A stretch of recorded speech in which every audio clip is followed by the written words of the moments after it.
tiens, on va continuer. Patrice, bonjour. Là, ça nous a fait rêver, cette voiture qui peut aller à 1600 km/h. On va continuer à rêver? Oui, bonjour Thierry. Et si, effectivement, à l'approche du week-end, on essayait de rêver un peu. Alors, je regarde les unes de la presse du jour, le harcèlement sexuel, le procès Mera, la photo de famille de la majorité. Regardez à la une de l'Opinion. J'avoue que j'ai un peu de mal à rêver. Il y a la déclassification des archives sur l'assassinat de Kennedy. Ça peut être intéressant, mais pour l'instant, ça n'est qu'une promesse. On attend de voir. Sinon, vous avez le CAC 40 qui bat des records. Ça en fait rêver quelques-uns dans les Échos. Ou encore les robots. Le Parisien nous les vend à la une. Demain, ils pourront, par exemple, diriger des orchestres. Chouette. Ah bah, dites donc. Voilà. Alors, du rêve, je suis allé en chercher ailleurs, pour tout vous dire, dans l'histoire du sport et dans nos émotions.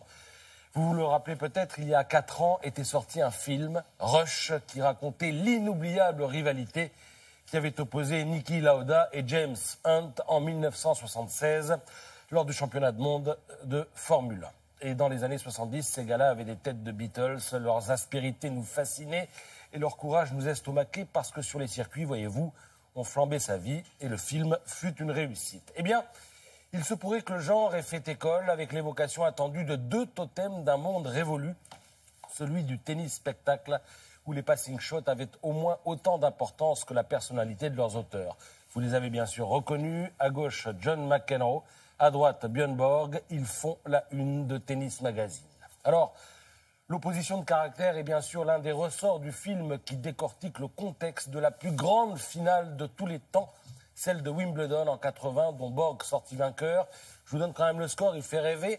1-6, 7-5, 6-3, 7-6, donc tie-break au 4e set qui se termine à 18-16 pour McEnroe. Et enfin 8-6 dans le dernier set pour Borg.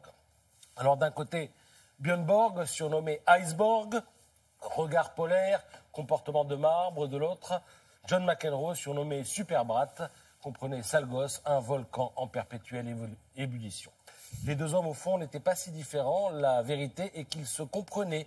Lirez-vous dans Tennis Magazine, ils n'étaient tous deux que des âmes torturées, des angoissés de première, sauf que l'un avait décidé de ligoter ses émotions dans un serment fait à lui-même durant l'adolescence, tandis que l'autre avait choisi de les laisser bouillir dans un accès très clair de rébellion contre toute forme d'autorité. Alors bien sûr, vous êtes impatients de voir qui seront les acteurs chargés d'incarner les héros. Alors j'y viens.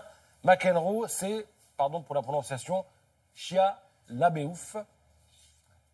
Et Borg, c'est Sverrir Gudnason, acteur islandais qui avoue que quand il a commencé à travailler le rôle, eh bien, il n'avait jamais mis les pieds sur un court de tennis. Il paraît qu'aujourd'hui, il a le revers de Borg, enfin, presque, en tout cas le geste. Le film sort le 8 novembre prochain.